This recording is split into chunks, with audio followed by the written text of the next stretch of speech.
Dari tadi selama kita ngobrol tuh ada satu tema yang selalu berulang kembali, yaitu Bang Radit ada ngomong tadi tentang baju game sama istri, tadi Heeh. mainan anak sama istri juga. Seberapa penting hubungan dengan pasangan dengan punya money mindset yang sama ini, Bang?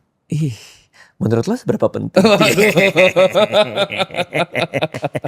Seberapa penting? Ya penting banget Kan biasanya karena orang beda-beda tuh, punya pengetahuan tentang uangnya dan punya values tentang uangnya. Nah, Bang Radit tuh gimana pengalaman Bang Radit? value kita mungkin agak beda sih. Value gue sama Anissa justru agak beda. Karena dia tipe yang spending itu masih nggak apa-apa. Kalau gue tipe yang spending itu harus dipikirin banget. Which is tuh mungkin ada soal masa lalu, soal keluarga, soal prinsip-prinsip yang dari dulu dia punya, segala macam pengalaman hidup dia yang ngebuat dia pada sampai titik kayak gini dan gue kayak gini kan.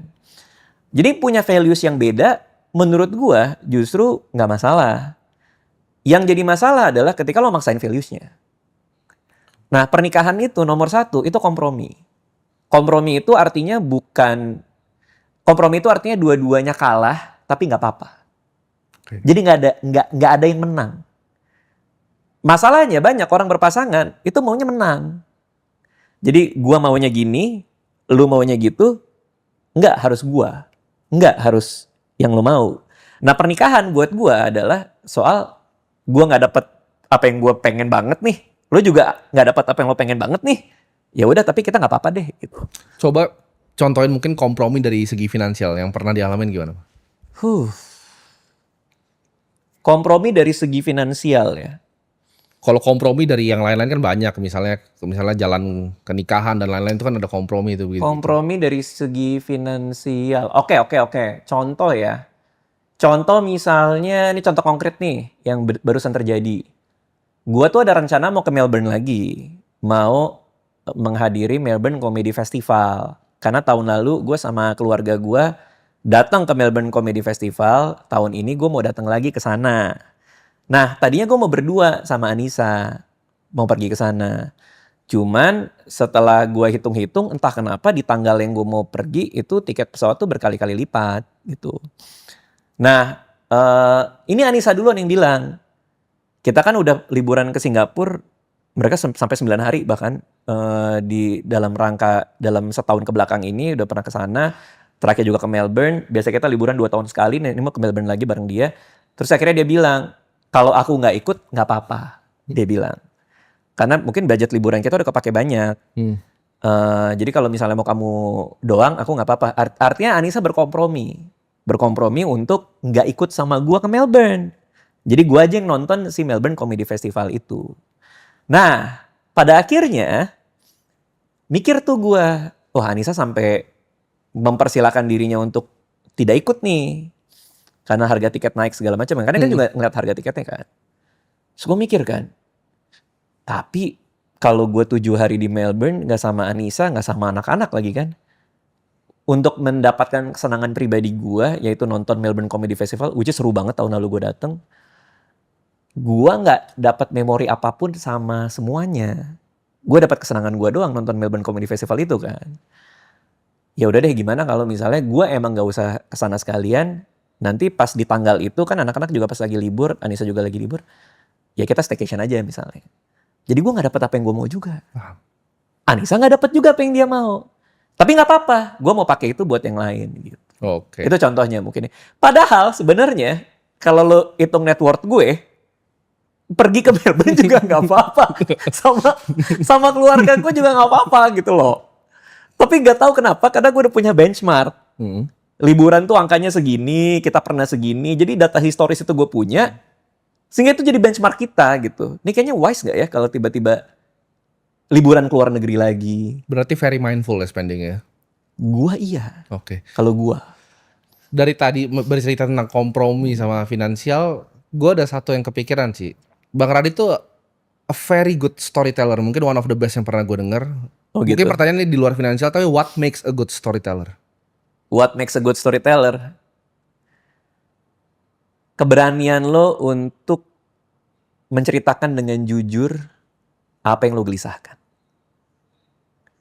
Jadi kalau lo bisa berani ngomong apa yang jadi kegelisahan lo, Itu adalah modal paling utama untuk menjadi seorang storyteller.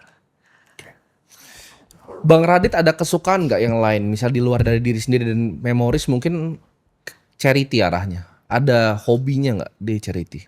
Ada. Anissa pun juga kayak gitu. Ada di cause apa? Biasanya orang kan punya satu yang spesifik. Ada yang mungkin misalnya Tony Robbins sukanya kasih makan, ada yang sukanya diedukasi. Bang Radit tuh sukanya di mana? Kita ada satu kategori lagi, satu kategori sendiri namanya donasi.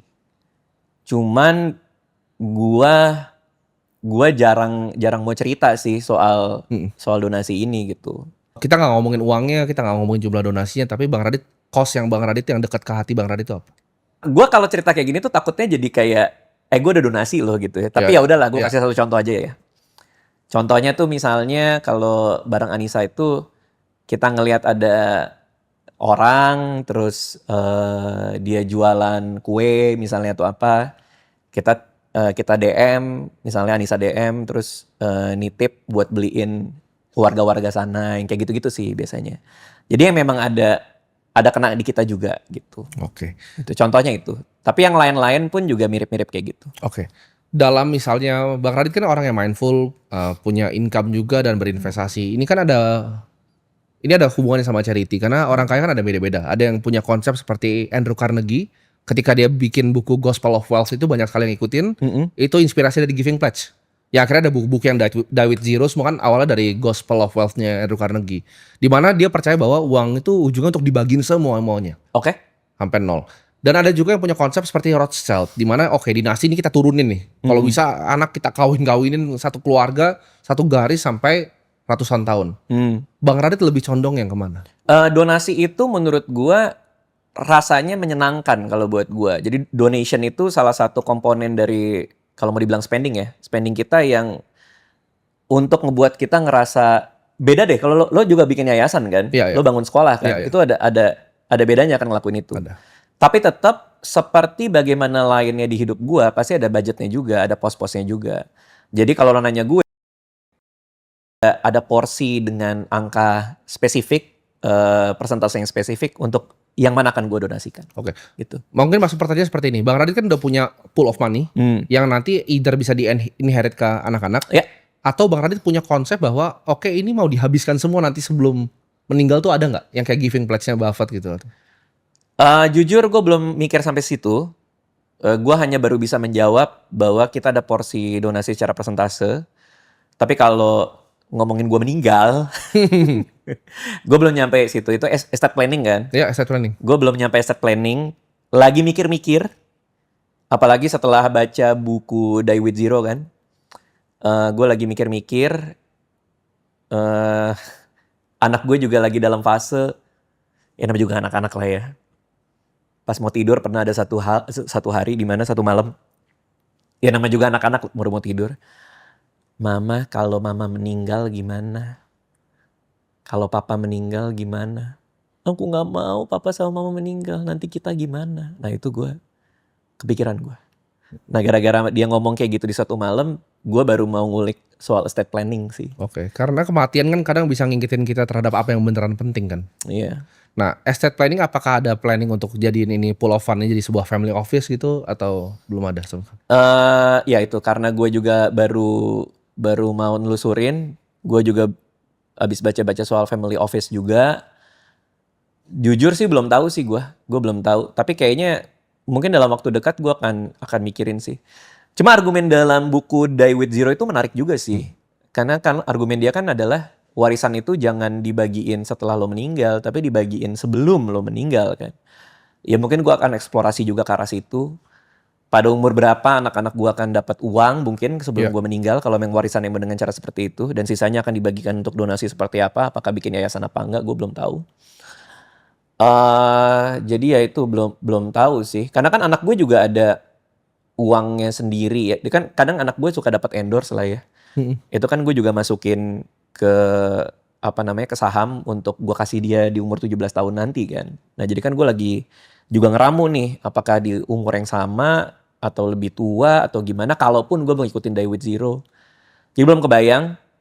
Tapi sekarang yang lagi jadi project gue selama setahun ke depan juga adalah untuk ngasih donasi yang lebih meaningful lagi sih. Apakah bentuknya itu beasiswa, apakah Oke. bentuknya itu edukasi atau sumbangan pendidikan, gue belum tahu. Oke. Jadi gimana Bang, cara ibaratnya kan Bang Radit ini di posisi di mana bisa mendidik anak dengan uang. Ya, Itu ada jadi konsiderasi nggak yang tadi ketika misalnya 17 tahun akhirnya mau dikasih semua atau mau diformatnya trust fund, mau dicairin tahun by tahun gitu atau ada umur tertentu di unlock lebih banyak.